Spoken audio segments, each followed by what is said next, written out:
They heard her scream. Sharp, short, then silence. It was broad daylight, man.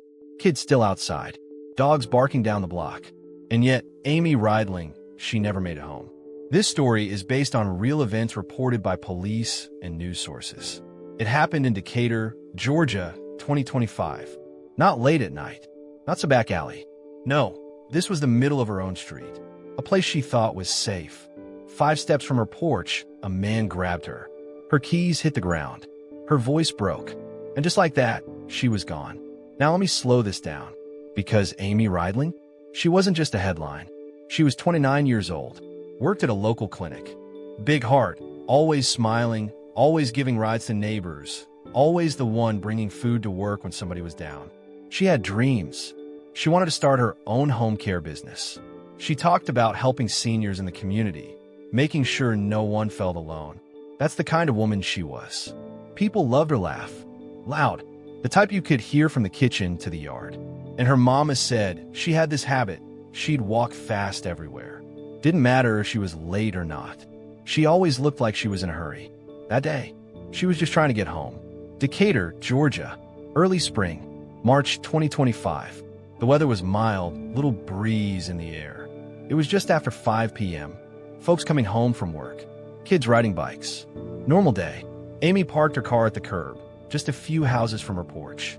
She grabbed her bag, her phone, and her keys. She was texting a friend about dinner later that night. Simple stuff, nothing out of the ordinary. But what she didn't know, somebody was waiting. Somebody she thought was harmless. He lived nearby, not a stranger, not some shadow creeping out the woods. No, he was part of the neighborhood. Somebody people waved at. Somebody Amy had seen plenty of times. That's how it goes, right? According to the World Health Organization, 80% of abuse cases involve someone the victim already knows. WHO 2021. In Amy's case, it was no different. This man had been watching her, not for days, for weeks, studying when she came home, when she parked her car, when she walked alone. She didn't know she was a target. She thought she was safe. Amy shut her car door, keys in her hand. She started her walk toward the porch. She was 5 steps away when she heard the shuffle behind her. Turned quick, saw him, too close. Before she could scream again, his arm was around her neck. Her keys dropped. Her phone slid across the sidewalk.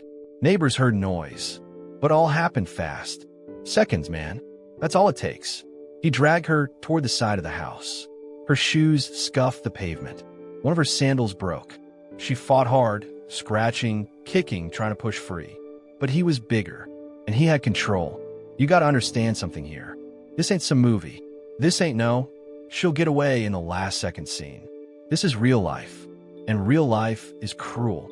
Amy didn't know this was her last fight. She didn't know this block, her block, would turn into a crime scene. And the people watching, they didn't move fast enough, because most folks freeze. That's human. You ever wonder why? Because nobody trains for moments like this. Most people don't know what to do when somebody gets grabbed in front of them. And by the time your brain catches up, the moment's gone. Amy's mama was inside, cooking dinner. She thought her daughter would walk through the door any minute. The smell of cornbread in the oven, chicken on the stove, normal family night. But the silence on the porch? That silence said something was wrong. Her mama looked at the clock, looked out the window, saw the keys on the ground, saw the phone by the sidewalk. But no Amy. Her chest got tight. Her legs got weak. She ran outside screaming her daughter's name. But Amy didn't answer. One kid on a bike saw something. He told police later. He pulled her. She tried to scream. Another neighbor heard the first cry, but thought it was kids playing. That's the thing. We brush off warning signs until it's too late. And this man, he counted on that. He knew nobody would react quick. He knew Amy didn't expect danger this close to home. Right now, let me pause. Because Amy's story, it's not rare. According to the WHO, 1 in 3 women globally will experience physical or sexual violence in their lifetime. WHO, 2021. 1 in 3. That's mothers, daughters, sisters, friends. This ain't just numbers. It's real lives. It's Amy. That's why we added a real self-defense course in the description and pin comment. Made by law enforcement and martial artists. 1 hour that might save your life. Police were called fast, but not fast enough. By By the time sirens came, Amy was gone, dragged off the block, taken away from her home. Her phone still lit up with that last text. Her mama standing in the yard, holding the broken sandal. Her scream still echoing in her head. The neighborhood changed that day. You could feel in the air. Doors shut tighter, windows locked sooner, trust broken. And this is just the start. Because the real question is, who was this man? How did he get close without anybody stopping him? And how far was he willing to go to keep Amy quiet? They caught him on cameras.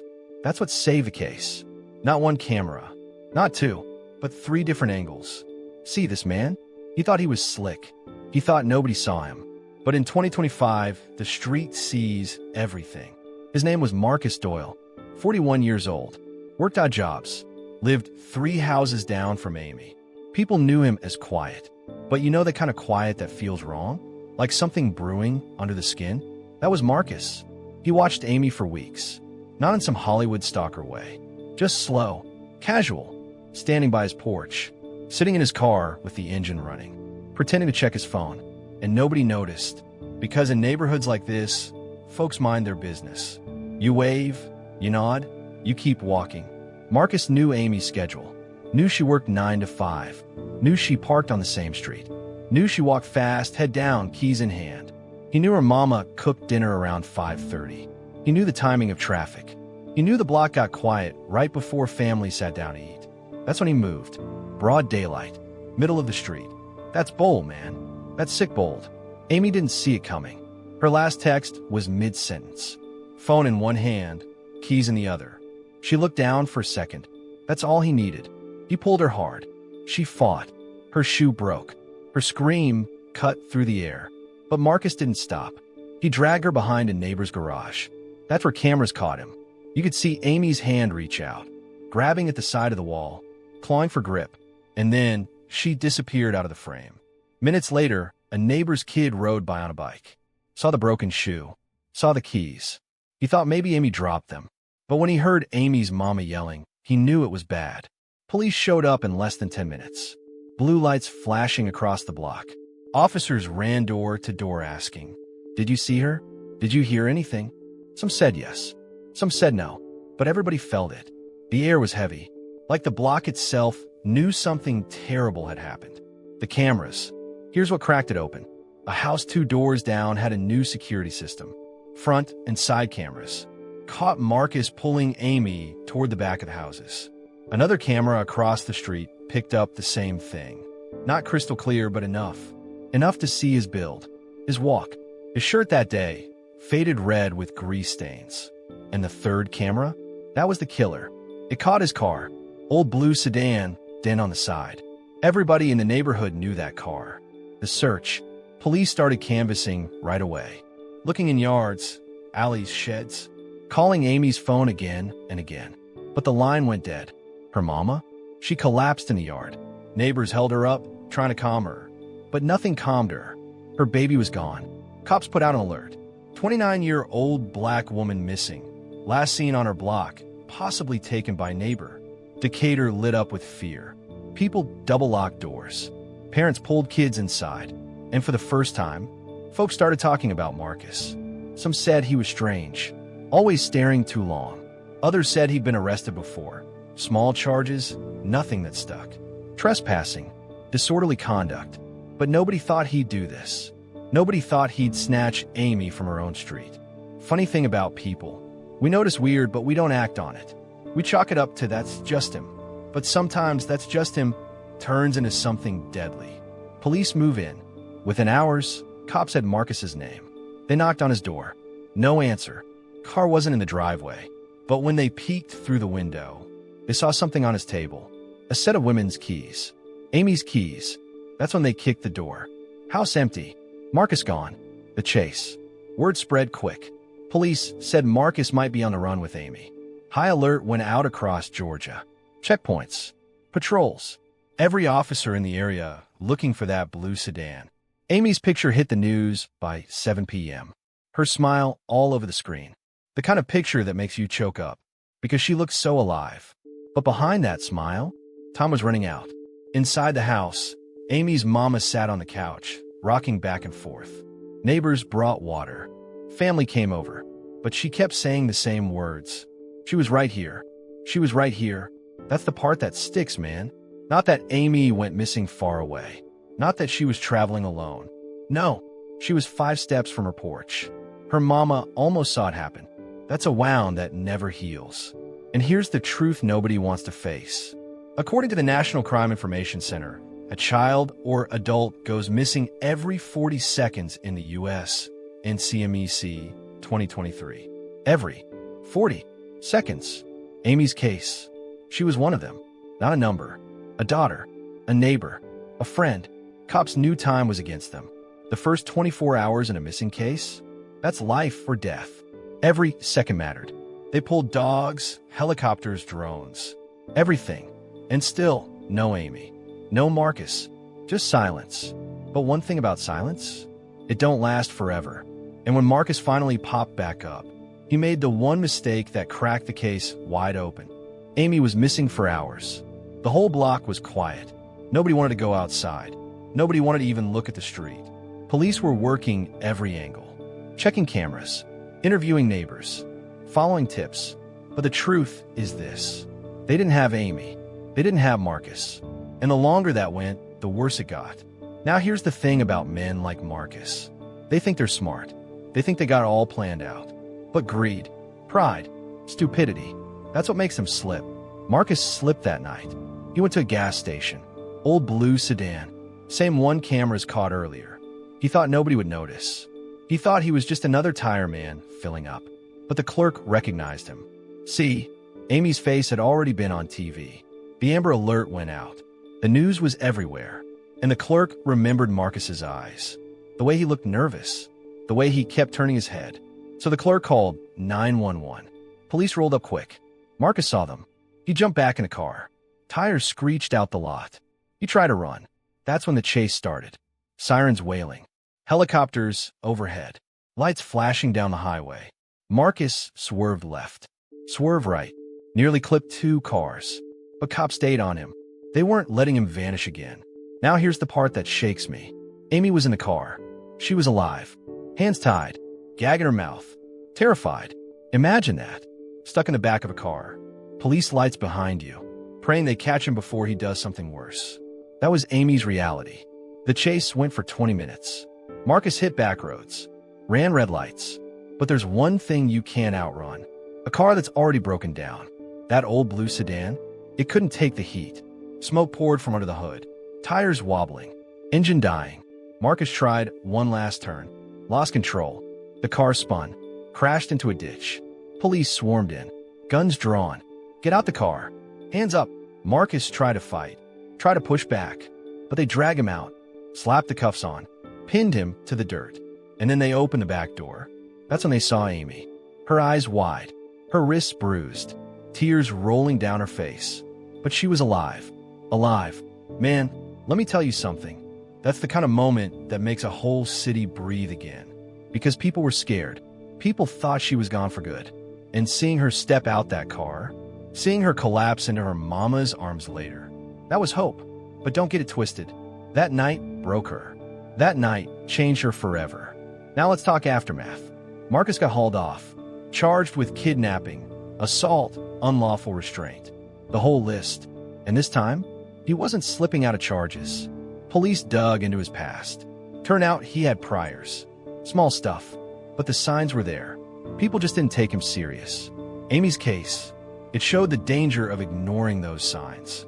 Her mama said later, she was so close. She almost made it home.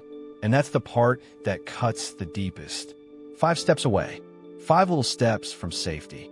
But predators? They don't care about your front door. They don't care about your mama waiting inside. They don't care about daylight or kids on bikes. They just care about control. Let me give you the truth. According to the World Health Organization, 1 in 3 women globally will face violence in their lifetime. That's who? 2021. 1 in 3. That means in any room of women, at least one has lived through hell. Amy's story is part of that number. But to her family, she's not a number. She's their daughter, their sister, their friend. Now I gotta say this plain. Most people freeze when something like this happens. They don't scream. They don't fight. They just go blank, because nobody trained them for the moment. That's why we added a self-defense course in the description and pinned comment, built by law enforcement and martial artists. 1 hour that might save your life. Not theory, not fluff, just moves that work when your life's on the line. Amy, she's still healing. Therapy, family by her side. She don't walk alone anymore. She don't park blocks away from home anymore. She don't trust the quiet smiles of neighbors anymore. And can you blame her? Trust got ripped out her hands that day. But the fight ain't over. Marcus still has to face court. Still has to sit in front of a judge and jury. And Amy? She'll have to tell her story again. Raw, painful, every detail. Like ripping the wound open one more time. That's what trials do. They don't just punish the guilty. They punish the survivor too. In this case, it ain't the only one. Because while Amy fought for her life in that car, somebody else in another city was fighting too. Somebody else screaming. Somebody else being dragged where they didn't want to go. It happens every day. That's the hard truth. This story is based on real events reported by police and news sources. Now, let me tell you how the system played games with Amy's justice. Because once the killer sat in that interrogation room, he started talking like a man who ain't never done wrong a day in his life. Smiling, laughing, telling the cops, "I didn't mean it. She made me mad. She talked too much." Man, when those words hit that report, the courtroom gasped. Her family cried right there because they knew Amy ain't died cause she talked too much. She died cause a man thought his anger was bigger than her life. And here's the part that still breaks hearts in Decatur. The jury didn't even need a full day. Guilty. Life sentence. No parole. That man walked out the courtroom in chains. Now listen here. I'm going to keep it real with you. Every year in the United States, about 1 in 3 women experience some form of physical violence by an intimate partner. Source: National Coalition Against Domestic Violence, 2020. That ain't no small number. That's your neighbor, your sister, your co-worker. Somebody you know right now is scared to go home. And Amy's story? That's not just a tragedy. It's a warning. It's a call to action. See, Amy believed in helping people, but nobody was there to step in when she needed it most. That's why I tell folks, don't ever ignore the signs. Don't walk past screams. Don't brush off bruises.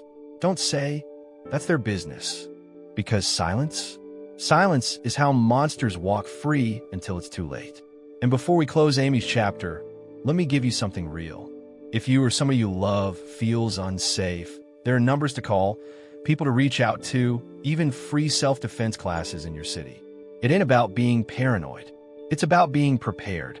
Amy didn't get that chance, but maybe somebody listening right now will. So here's the final truth about Amy Reidling. She was a woman who gave and gave until she couldn't anymore. She died not because she was weak, but because one man saw her kindness as something to control. And when the world lost her, the neighborhood she held together fell a little more apart. But her story will outlive the man who tried to silence her. Because as long as we remember Amy, as long as we tell her truth, she never really disappears.